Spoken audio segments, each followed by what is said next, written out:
하나님의 말씀을 함께 나누고자 합니다. 어느덧 이사야도 60번째 강의에 접어들었습니다. 지난주 우리는 하나님께서 추구하시는 하나님의 나라는 원수였던 유다, 애굽, 아수르가 하나 되어 하나님이 주시는 평안을 누리게 되는 것이라는 것을 배웠습니다. 그러니까 이게 무슨 얘기냐면 하나님의 나라에는 원수가 있어요, 없어요? 원수가 없습니다. 그러니까는 지금 아수르하고 애굽하고 유다는 서로 무슨 관계입니까? 원수지간이었어요. 그런데 하나님께서 셋이 하나 되게 만드시고 그 가운데 평안을 주시겠다고 말씀하셨습니다. 이게 하나님의 나라입니다. 그러니까 우리가 이 땅에서 원수를 맺고 용서하지 못하고 그렇게 살아간다면 그것은 하나님께서 추구하시는 하나님의 나라에 반하는 거예요. 우리가 자꾸 오해하는 것 중에 하나가 뭐냐 하면 나는 천국 갈 것을 확신해요. 그런데 내가 적으로 생각하고 내가 원수라고 생각하는 사람들은 절대로 천국에 못 갈 것이라고 생각을 합니다. 그렇죠? 근데 상대방도 마찬가지예요. 상대방도 나를 적으로 여기고 있다면 아유 저거가 저런 인간이 저 목사가 저게 목사라고 저게 천국 갈 수 있겠어?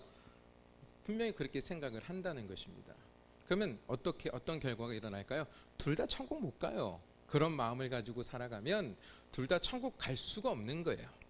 왜냐하면 천국은 주님께서 추구하시는 나라는 뭐라고요? 원수 맺음이 있어요, 없어요? 없는 것입니다. 하나님께서 그래서 뭐하게 하신다고요? 서로가 서로를 뭐하게 만들어요? 화해하게 만드시는 거예요. 아시겠죠? 예? 자꾸 교만해지면 어떠한 일이 일어나냐 하면 내가 이 사람보다 우월하다고 생각을 하는 거죠. 내가 이 사람보다 선하다라고 생각을 하는 것이죠. 근데 우리가 너무나 잘 알고 있는 사도 바울은 뭐라 그랬어요? 자기가 죄인 중에 뭐라고요? 1등이라 그랬잖아요. 1등. 자기가 죄인 중에 1등이라고 생각을 했단 말입니다. 그러니까 죄인 중에 1등이 2등을 판단할 수 있어요, 없어요? 못하는 거예요. 내가 최고로 나쁜 놈인데 내가 누구를 정죄할 수 있습니까? 그죠? 그러니까 그러한 마음을 가졌을 때 우리가 뭐 할 수 있어요? 용서할 수 있고 품을 수 있는 것입니다. 자, 오늘 이제 말씀은 뭐냐 하면 오늘 본문 말씀을 보시게 되면 다시 애굽에게 임할 심판의 말씀이 기록이 되어 있습니다. 말씀의 배경은 간단하게 요약을 해드리면 1절의 말씀 내용 그대로입니다. 아수르의 사르곤 왕이 군대 장관인 나르단을 블레셋에 보내는 거예요. 블레셋에. 이 아스도시라는 곳은 블레셋의 도시입니다. 그래서 이 아수도들을 함락하였을 때라고 시기적인 배경을 밝히고 있습니다. 하나님께서 이사야를 통해 애굽이 아수르에게 큰 수치를 당하게 될 것이라고 지금 말씀하고 있는 것이죠. 그런데 이번에 하나님께서 이 이사야에게 애굽이 아수르에게 수치를 당할 것이라고 말씀하고 있는 것은 이유가 있습니다. 시대적 배경을 다시 한번 좀 말씀을 드리면 그 당시에 에돔, 또 모압, 그 다음에 암몬, 그리고 아수르, 애굽, 유다, 북이스라엘 이렇게 이 주변에 정국을 이루고 있었던 것이죠. 근데 아수르는 굉장히 막강한 군사력을 가지고 지금 세계를 정복하고 있었던 시기였습니다. 그에 반해 지금 나머지 애굽을 제외한 나머지의 국가들은 다 지금 이 아수르에게 당장이라도 이제 먹히게 되는 위기에 처해 있던 상황이었던 것이죠. 그런데 이 아수르의 편에 서지 않고 다들 어디 편에 섰냐 하면 애굽 편에 섰습니다. 애굽도 그 당시에는 굉장히 막강한 군사력을 가지고 있었던 나라였습니다. 거기에 어떤 나라도 있었냐 하면 유다도 있었던 거예요. 근데 한번 생각해 보십시오. 유다가 애굽을 의지하는 것이 옳은 것입니까? 옳지 않은 것입니까? 옳지 않은 겁니다. 왜 그렇죠? 유다는 누구를 의지해야 되는 거죠? 하나님을 의지해야 되는 거예요. 하나님을 의지해야 하는 이 유다가, 이스라엘이 하나님을 의지하지 않고 누구를 의지한 거예요? 애굽을 의지한 것입니다. 근데 재미있는 것은 뭐냐 하면 이 당시에 지금 왕이 누구였냐면 히스기야예요. 히스기야는 여러분들이 잘 알다시피 나쁜 왕입니까? 좋은 왕입니까? 히스기야. 그것도 모르세요? 히스기야는 역사적으로 좋은 왕으로 평가받는 왕입니다. 그 히스기야의 아버지였던 아하스라는 왕은 반면에 이 유다의 역사상 가장 악독한 왕 중에 하나입니다. 그러니까 이 아하스 때의 이 유다는 누구와 연합을 했냐면 아수르와 연합을 했어요. 그래서 이 아하스는요 온갖 이 아수르의 우상, 아수르의 그 악한 것들을 다 나라에 받아들여서 완전히 유다를 풍지박산으로 만들어놨던 장본입니다. 하나님을 떠났죠. 완전히 떠났습니다. 그런데 히스기야는 그 아버지의 뒤를 따라가지 않고 하나님의 말씀대로 나라를 통치하려고 했던 왕입니다. 그런데 결정적인 순간이 임박하게 된 것이죠. 이제 이 유다가 아수르를 배신하고 애국 이제 어떤 그 전국 속에 이제 아수르의 막강한 군사력과 손을 떼버린 거예요. 그랬더니 이제 아수르가 제일 먼저 누굴 치려 하겠습니까? 배신한 유다를 치려고 했던 것이죠. 그랬을 때 이 유다가 어떻게 한 겁니까? 야, 하나님을 의지해야 되는 게 맞는데 누구를 의지한 거예요? 애굽을 의지한 거예요. 그리고 주변에 있는 블레셋, 또 주변에 있는 모압, 이러한 나라들이 다 누구를 의지하게 되냐 하면 애굽을 의지하게 된 겁니다. 그래서 이 애굽을 제외하고, 애굽은 이제 하나의 어떤 큰, 지금으로 보면 이제 미국 같은 나라예요.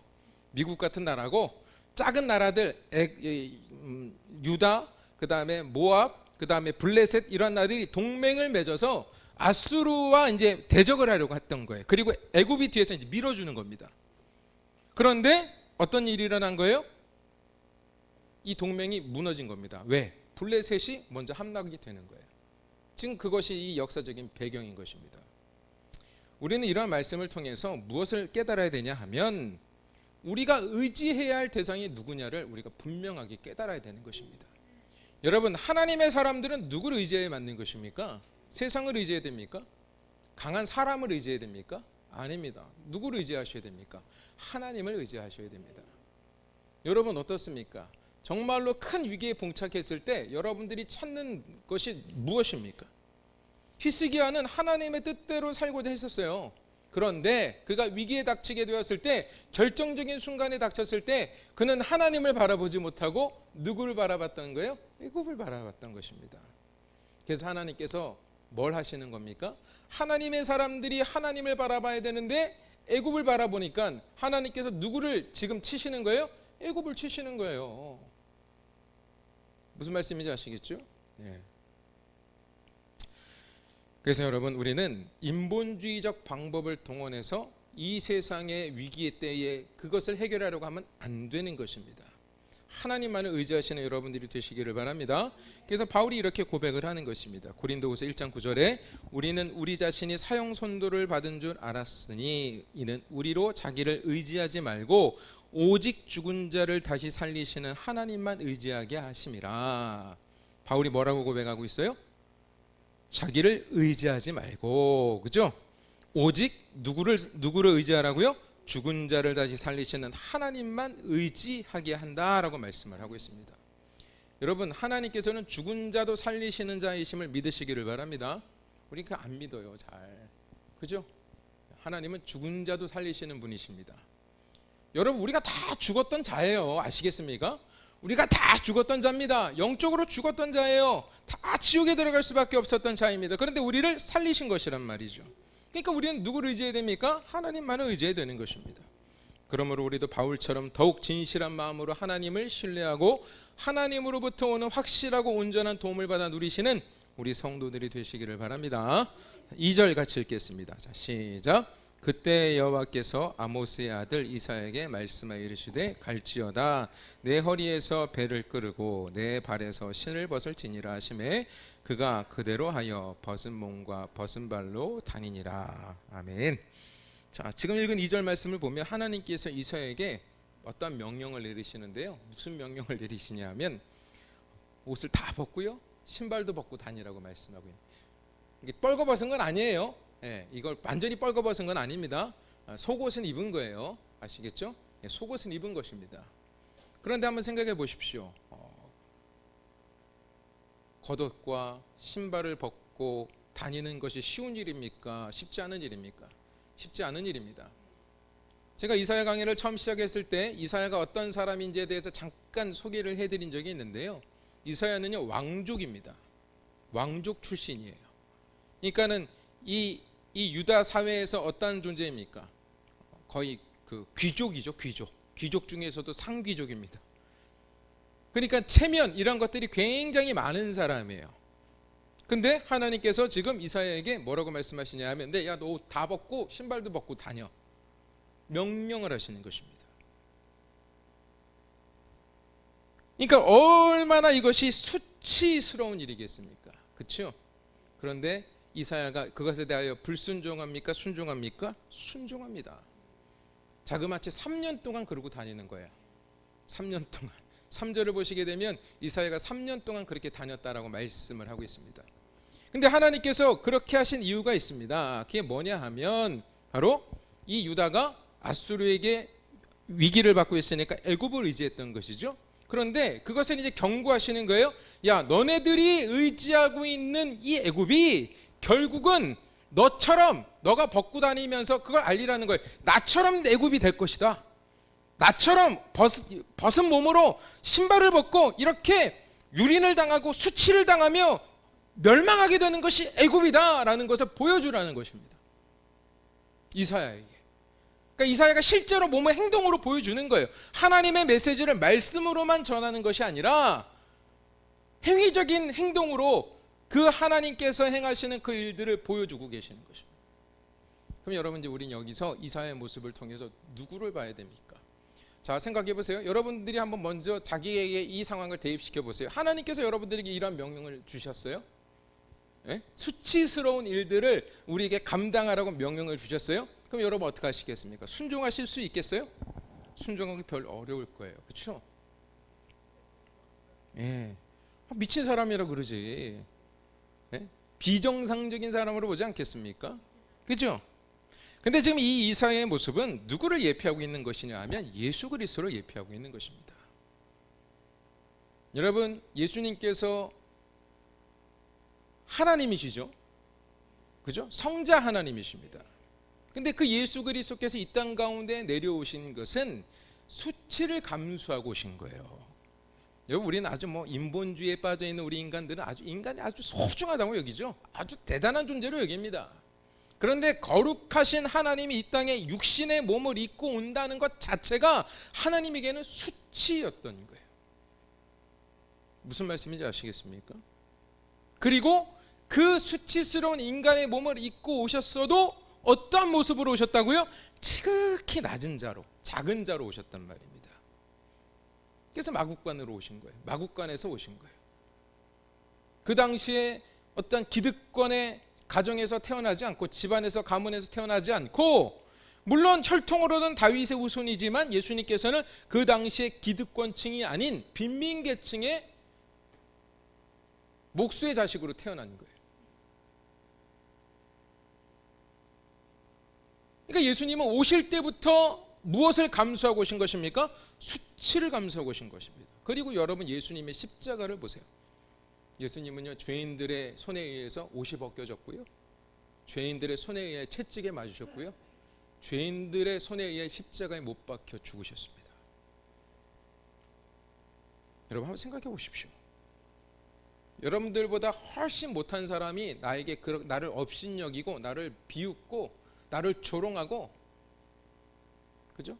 우리 솔직히 나의 조그만 자존심만 건드려도 그냥 으악하잖아요. 우리 인간이라는 존재는. 그죠? 근데 예수님께서 어떻게 하신 것입니까? 그 모든 수치를 뭐 하신 거예요? 딱 감당하신 것입니다. 그러니까 잘 보세요. 이사야가 지금 벗은 몸을 다니면서 애굽 사람들에게, 유다에게 너네들 하나님 앞에 순종하지 않고 하나님을 의지하지 않으면 나처럼 돼 하고 보여준 거죠. 여러분, 예수님의 십자가는요, 양면성이 있습니다. 예수님의 십자가는 우리를 구원하신 하나님의 뜨거운 은혜이죠. 사랑이죠. 그런데 또 하나는 뭔 줄 아십니까? 너희들이 하나님을 의지하지 않고 하나님께 순종하지 않으면 예수가 십자가에 못 박힌 것처럼 그 예수가 당한 고통을 예수님이 대신 져주시는 것이 아니라 네가 당해야 돼 라는 것을 보여주시는 거예요. 아시겠습니까? 십자가는요, 그 십자가를 보고 내가 그 십자가를 붙들고 그 십자가를 의지하고 내가 그 십자가를 따라가면 그것이 나에게 구원의 은혜가 되지만, 그것을 따라가지 않고 보지 않으면 결과적으로 마지막 때가 되면 그 십자가의 심판을 내가 받게 되는 거예요. 이해되세요? 그러니까 이사야가 그것을 한 거예요. 예수님의 그 예표를 그대로 그 시대에 보여준 것입니다. 벌거벗은 구원자. 이사야가 벌거벗고 돌아다니면서 주님의 말씀을 선포했던 것은 무엇이었습니까? 그것이 복음이었죠. 내가 하나님께서 이들을 살리시기 위한 하나님의 복음이었단 말입니다. 마찬가지입니다. 예수 그리스도가 당하셨던 그 십자가의 은혜는 복음이요 동시에 하나님의 심판이 곁들여져 있다라는 거예요.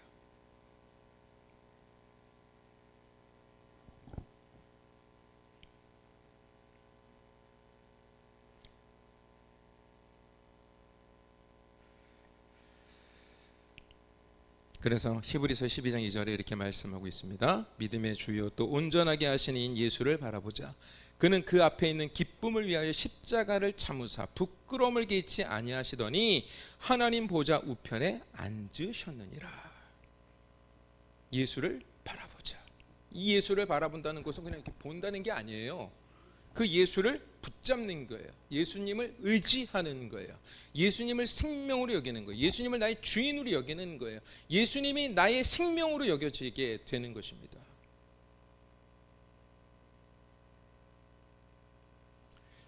(3절) 여호와께서 이르시되 나의 종 이사야가 3년 동안 벗은 몸과 벗은 발로 다니며 애굽과 구스에 다해 징조와 예표가 되었느니라. 그렇죠? 징조와 예표가 된 거예요. 누구의 징조와 예표가 된 거예요? 구원과 심판의 징조와 예표가 된 거예요. 예수 그리스도의 징조와 예표가 됐던 것입니다. 이사야가. 요한복음 8장 44절에 이런 말씀이 있어요. 너희는 너희 아비에게 났으니 너희 아비의 욕심대로 너희도 행하고자 하느니라. 그는 처음부터 살인한 자요 진리가 그 속에 없으므로 진리에 서지 못하고 거짓말을 할 때마다 제 것으로 말하나니 이는 그가 거짓말쟁이요 거짓의 아비가 되었음이라. 자, 이 말씀이 아주 주님께서 우리에게 하신 말씀인데 중요한 말씀입니다. 영적인 구별이 일어나는 거예요. 선이 딱 거지는 거예요. 자, 너희 아비에게 났는데 그 아비가 누구라고요? 마귀입니다. 그런데 그 마귀는 처음부터 살인한 자라고 말씀하고 계시면서 진리가 그 속에 없다라고 말씀하고 있습니다. 그럼 여러분들 안에는 진리가 있나요? 여러분들 안에 진리가 있습니까? 진리가 있습니까? 없습니까? 진리가 그 속에 없으므로 진리에 서지 못한다라고 말씀하시면서 거짓말이라는 단어를 예수님께서 사용하신단 말이에요. 그럼 거짓말은 뭐예요? 진리, 거짓말. 여러분들 안에 진리가 없으면 우리는 다 뭐하는 사람들입니까? 거짓말하는 사람이죠. 근데 여기서 말하는 거짓말이라는 것은 우리가 다른 사람을 속이는 말을 하는 게 아니에요. 그 말만 의미하는 게 아니라 우리의 삶 자체가 거짓말이 될 수 있다는 것입니다. 하나님의 진리를 따라가지 않고 내가 그 하나님의 진리가 아니라 마귀의 생각과 마귀의 가치를 가지고 살아가게 되면 내 인생 자체가 뭔 거죠? 진리가 아니라 거짓말이 되는 것입니다. 그죠? 그러면서 뭐라고 얘기해요? 제 것으로 말하나니 그러죠? 거짓말은 뭐라고요? 제 것으로 말하는 것, 내 것으로 말하는 것, 내 마음대로 사는 것, 내 욕심대로 사는 것, 내 생각대로 사는 것, 이게 뭐예요? 제 것으로 사는 겁니다. 이게 무엇의 특징이라고요? 마귀 자식의 특징이라는 거예요. 그럼 반대로 하나님의 자녀들의 특징은 무엇입니까? 무엇으로 삽니까? 제 것으로 삽니까? 아니죠. 무엇으로 살아요? 하나님의 것으로 사는 것이죠. 여러분 하나님의 것으로 살고 계십니까? 아니 하나님의 것으로 사는 것이 아유 목사님 너무 힘들어요. 맞아요, 힘들어요. 그러면 하나님의 것으로 사는 것을 소망은 하고 계시나요? 하나님의 것으로 사는 것을 소망은 하고 계시냐고요. 그것을 위해 기도는 하세요. 아, 나 이거 안 되는데 하나님 좀 되게 해주세요. 아, 나 복권 당첨되고 싶은데 복권 좀 당첨되게 해주세요. 돈 많이 벌고 싶은데 돈 좀 많이 벌게 해주세요. 내가 아는 장사 잘 되게 해주세요라는 기도는 하는데 내가 하나님의 것으로 좀 살게 해주세요라는 기도는 안 하잖아요. 안 하잖아요. 왜? 할 필요를 느끼지 않는 거죠. 왜? 하고 싶지 않으니까. 별로 그렇게 하고 싶지 않으니까. 땅의 것이 너무 좋거든. 땅의 것이 재밌거든. 땅의 것이 나에게 유익을 주는 것 같거든. 근데 하나님의 것으로 살면 맨날 손해만 보는 것 같고 맨날 내 자존심만 상하는 것 같고 재미 하나도 없는 인생 같은 거죠. 근데 여러분 거기 안에 무엇이 숨겨져 있는 거예요? 마귀의 계략이 숨어 있는 겁니다. 마귀는 이미 우리의 정신세계를 지배하고 있는 거예요. 우리가 좋아하는 것, 그 코드를 마귀는 너무나 잘 알아요. 왜? 마귀가 심어준 거거든. 여러분, 그건 마귀가 심어준 거예요. 언제 심어줬어요? 하와에게 심어준 거잖아요. 그때 심어준 거예요. 하나님의 것이 싫게 만들도록 그때 그 마귀의 생각을 인간의 속에 주입시킨 거예요. 예? 그래서 하나님의 것들이 고래따분하고 너무 싫은 거죠. 하나님 앞에 지배받는 것 같고, 내가 왕이 돼야 되는데 내가 하나님의 종 노릇하기 싫은 거죠. 맞죠? 근데 예수님의 은혜를, 나를 위해서 수치를 당하신 그 예수 그리스도의 진짜 사랑과 은혜를 받게 되면 그 생각이 뒤집어 엎어지는 거예요. 진짜로 그 예수님의 수치, 그 고귀하신 분이 나를 위해 희생하셨네. 그 말로 표현할 수 없는 그 거룩하신 하나님이 나를 구하기 위해서 나같이 더럽고 추악한 인간의 모습으로 오셨네. 그리고 나를 위해서 내가 당해야 하는 그 십자가를 지시고 채찍에 맞으시고 수치와 모멸감을 당하시면서까지 나를 구원하시기 위해 그렇게 죽으셨네. 이걸 알게 되면 우리 마음과 생각이 바뀌게 되는 거죠. 오늘날 우리 기독교 신자들이요, 주님께서 우리에게 주신 그 구원의 은혜를 너무너무 값없이 여겨요. 값없이 주셨다고 하니까 너무 우리가 값없이 여겨요. 제가 이렇게 교회에서 사역을 하다 보면 성도님들에게 무슨 교재들을 이렇게 드리거나 하면 공짜로 드리면요, 막 버리고 다녀요. 버리고 다닙니다. 여기다 팽개치고 저기다 팽개치고, 왜 또 받으면 되니까, 공짜니까. 그런데 돈 1,000원이라도 받고 드리면요, 아이고 얼마나 아주 그냥 보물단지처럼 챙겨요. 주님의 구원이 그런 것 같아요. 주님의 구원이 우리에게 값없이 주셨다고 하니까 공짜로 주신 거 맞아요. 그런데 우리가 받은 그 구원의 가치를 우리가 모르는 거예요. 우리는 그냥 돈으로, 이런 인간의 세계 속에서 다루고 있는 물질적인 세계에서 어떤 돈으로, 이런 것들로 가치를 따지다 보니까 주님께서 우리에게 주신 구원을 돈으로 환산할 수 없으니까, 근데 그것을 공짜로 주셨다고 성경에도 기록이 되어 있으니까 그걸 진짜로 가치 없는 것으로 여기는 거예요. 그렇죠? 별로 지키고 싶어 하지 않아요. 소유하고 싶어 하지도 않아요. 왜? 또 받으면 되니까. 그게 뭐냐면 회개하면 되니까. 맞죠? 죄 짓고 회개하면 되니까. 어떤 영화에서 그랬다 그랬잖아요. 어떤 영화에서, 예? 십자군 전쟁을 하는데 아랍 군사랑 십자군 군사랑 붙었는데, 자기보다 앞서 나갔던 십자군이 전멸되어 있으니까 그것을 보고 두려워하는 신부가 그렇게 얘기하더라잖아요. 우리 저 사람들에게 투항합시다, 개종합시다, 그리고 회개합시다. 그러든 개종하고 회개한다는 거죠. 타협하는 거죠. 그러니까 우리가 생각하는 구원의 은혜는 언제라도 버렸다가 다시 가져올 수 있는 은혜라고 생각을 하는 거예요. 여러분, 그렇게 싸구려 취급하시면 안 된다는 거예요.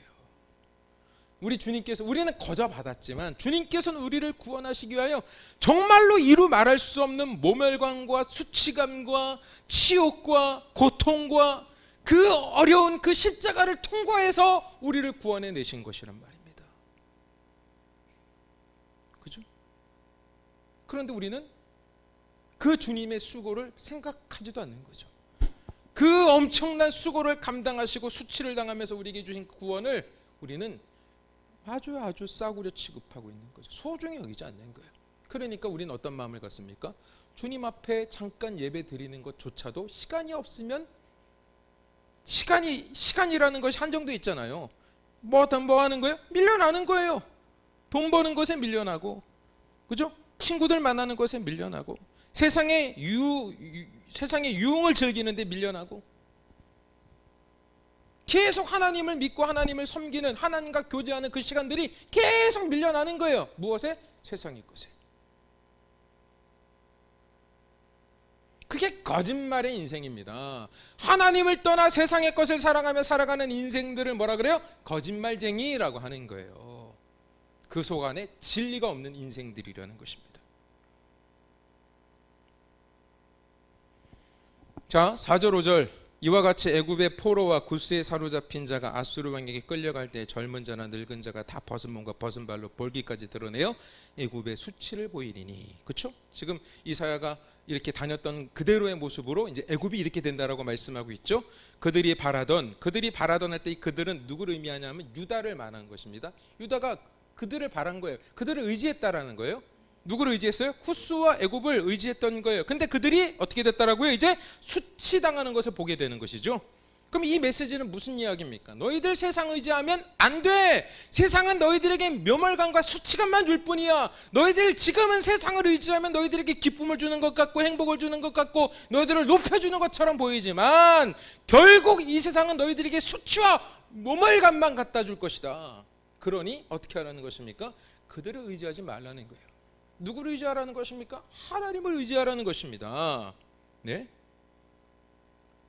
자, 6절. 그날에 이 해변 주민이 말하기를 우리가 믿던 나라 곧 우리가 아수르 왕에게 벗어나기를 바라고 달려가서 도움을 구하던 나라가 이같이 되었은즉 우리가 어찌 능히 피하리요 하리라. 자, 이 해변 주민은 누구냐면 블레셋 사람들을 말하는 것입니다. 우리가 믿던 나라 아수르 왕에게 벗어나기를 바라고 달려가서 도움을 구했던 그 나라가 어디예요? 애굽이죠. 세상입니다. 세상에 달려갔지만 이 세상이 나를 도울 수 있어요? 없어요? 도울 수 없다는 거예요. 그럼 우리가 도움을 요청해야 되는 분은 누구밖에 없다는 거예요? 주님밖에 없는 거예요. 하나님밖에. 그러므로 우리는 세상을 의지하지 말고 오직 전능하신 하나님만을 의지해야 됩니다. 요한복음 3장 16절에서 21절의 말씀을 제가 읽어드리고 말씀을 이제 잠깐 말씀드리고 말씀을 정리하고자 합니다. 자, 하나님이 세상을 이처럼 사랑하사 독생자를 주셨으니 이는 그를 믿는 자마다 멸망하지 않고 영생을 얻게 하려 하심이라. 제가 우리 성도들의 정체성에 대해서 확연하게 이제 구별을 시켜드리려고 하는 거예요. 자, 하나님이 세상을 이처럼 사랑하사 독생자를 주셨죠. 이는 그를 믿는 자마다 멸망하지 않고 영생을 얻게 하려 하심이라. 예수님의 수치로 우리는 멸망하지 않고 영생을 얻게 되는 것입니다. 그래서 17절의 말씀을 보시게 되면 하나님이 그 아들을 세상에 보내신 것은 세상을 심판하려 하심이 아니요 그로 말미암아 세상이 구원을 받게 하심이라. 여기서 세상은요 온 세상을 말하는 게 아니라 하나님의 택함을 받은 자들을 의미하는 겁니다. 그 세상이에요. 그 세계입니다.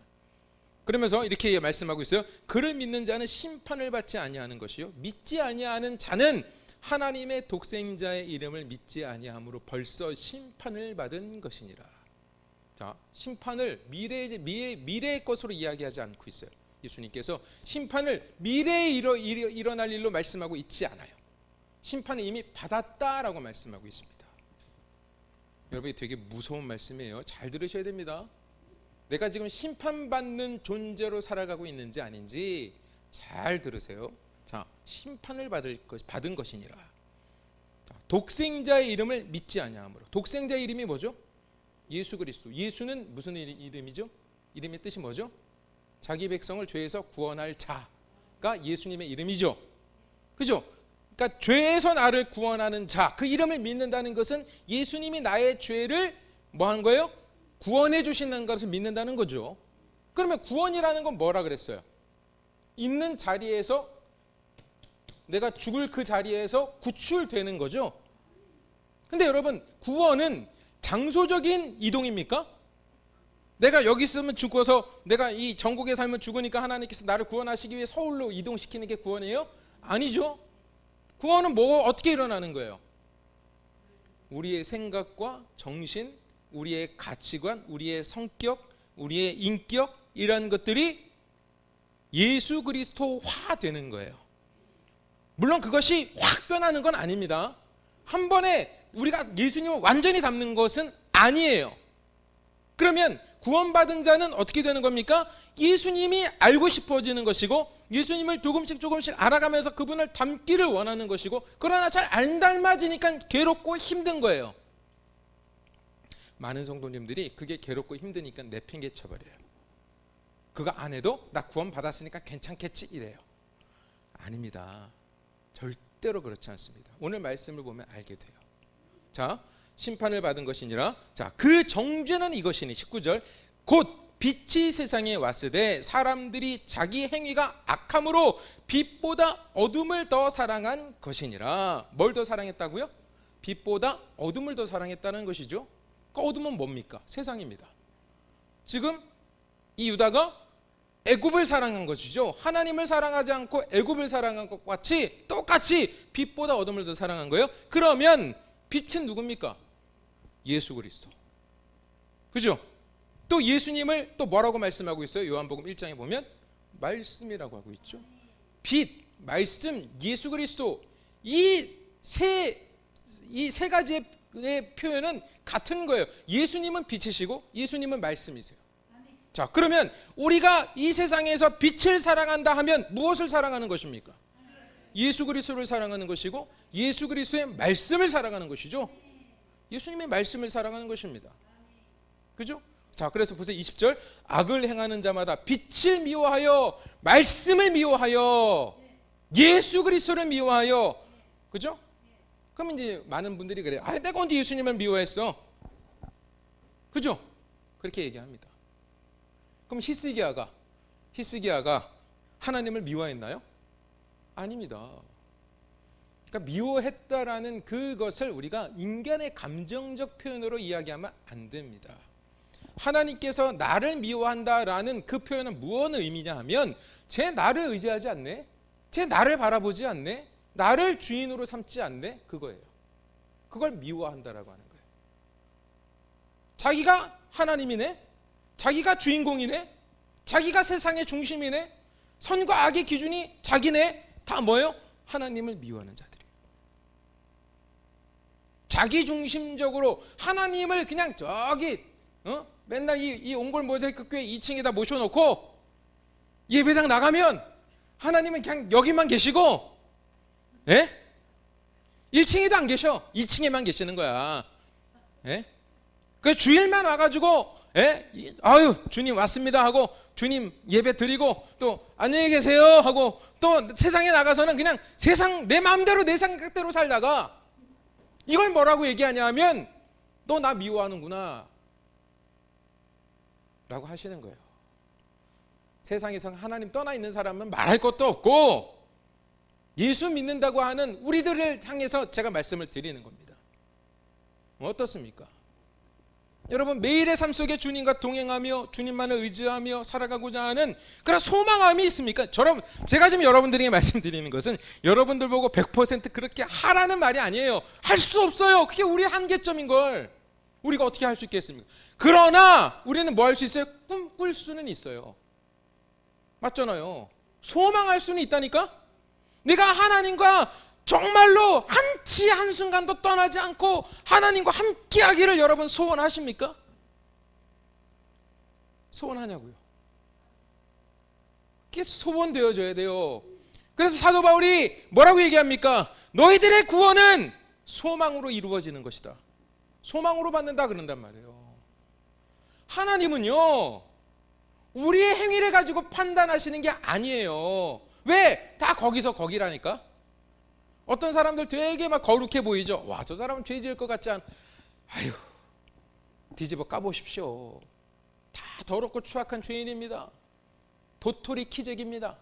그죠? 그러니까 여러분, 이 앞에 있는 목사를 비롯해서 목사들을 무슨 거룩하고 신령한 분처럼 여기지 마세요.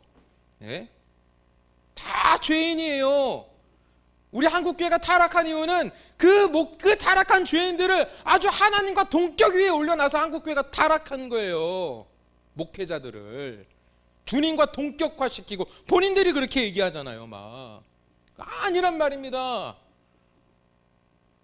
그러나 핵심적인 포인트는 뭐냐 하면 주님을 따른다는 것은 그 주님의 빛을 사모하는 것입니다. 빛이 있는 곳에 내 마음을 두는 거예요. 내 소망을 두는 거예요. 주님, 내가 거룩해지기를 원하나이다. 여러분, 그 기도 드려보신 적 있나요? 예? 여러분, 우리가 그 기도를 드려야 됩니다. 돈 많이 벌게 해주세요가 아니라 내가 거룩으로 충만한 자가 되게 해주세요. 내가 주님과 죽을 때까지 동행하는 자가 되게 해주세요. 주님만을 의지하는 자가 되게 해주세요. 기도하는 것입니다. 자, 20절 다시 읽어드릴게요. 악을 행하는 자마다 빛을 미워하여 빛으로 오지 아니하나니 이는 그 행위가 드러날까 하며 진리를 따르는 자는 빛으로 오나니. 그렇죠? 진리가 있는 자는 어디로 가요? 빛으로 가요. 말씀으로 간다니까. 예? 길이 거기밖에 없는 거예요.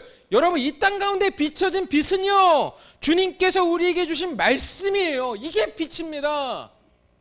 그러니까 하나님의 말씀을 떠나 있으면서 내가 빛을 따라간다라고 말하는 것은 다 거짓말이에요. 불가능한 일입니다. 하나님의 말씀을 상고하지도 않고 듣지도 않으면서 내가 빛 가운데로 간다고요? 그건 무엇과 똑같은 거냐 하면 눈을 가리고 길을 가는 거예요. 그리고 내가 내 길 찾아간다라고 하는 것이죠. 그거하고 똑같은 것입니다. 소경이죠. 그러니까 소경을 인도할 수 있느냐, 예수님이 그러시죠? 여러분, 우리 다 말씀이 없으면 다 소경이에요. 말씀이 우리에게 들어오게 될 때 우리 눈을 가리고 있던 것이 벗어지게 되는 것입니다. 그래서 예수님께서 소경을 고치시는 거예요. 그런 장면이 나오는 거예요. 네? 우리는요, 선악과를 따먹고요, 하나님을 보는 영적인 눈이 어두워지고 세상을 보는 눈이 밝아진 존재들로 살고 있는 거예요. 반드시 그래서 주님의 보혈의 피로, 주님께서 보혈의 피로 소경을 날 때부터 소경인 자를 고치셨죠. 그때 뭐 했다 그랬어요? 진흙으로 침을 뱉어서 이겼다 그랬죠. 그죠? 근데 이 침이 뭐라 그랬어요? 침의 성분과 피의 성분이 같아요. 그러니까 침은 뭐예요? 예수님의 피예요. 피를 상징하는 거예요. 그 흙은 뭐예요? 티끌, 우리 인간이잖아요. 그죠? 보혈의 피로 으개서 다시 그 눈에 붙이게 되었을 때 그 영안이 밝아지게 된 거예요. 그걸 상징적으로 보여주시는 거라니까요. 여러분, 예수님께서 진흙으로 여러분들에게 직접 붙여주시지 않았지만 십자가에서 테텔레스타이 하실 때 다 이루었다 하셨을 때 그 예수 그리스도의 피가 우리 눈에 발라져서 우리의 영안이 깨어졌음을 믿으시기를 바랍니다. 우리가 그걸 잊고 사는 거예요. 자꾸 그걸 내가 직시하지는 못하는 거라니까요. 그걸 믿으세요. 내 눈이 밝아졌다는 걸 믿으세요. 예수님의 피의 능력으로 내가 밝아졌다는 걸 믿으세요. 나에게 영적인 통찰력이 있다는 걸 믿으세요. 그래서 나를 속이고 나를 자꾸만 속여서 나를 넘어뜨리려고 하는 그 마귀의 기계를 이제는 그냥 아무 거리낌 없이 받아들이는 존재가 아니라 그것을 뭐 해야 됩니까? 물리칠 수 있는 주님의 용사들이 되어야 된다는 것입니다.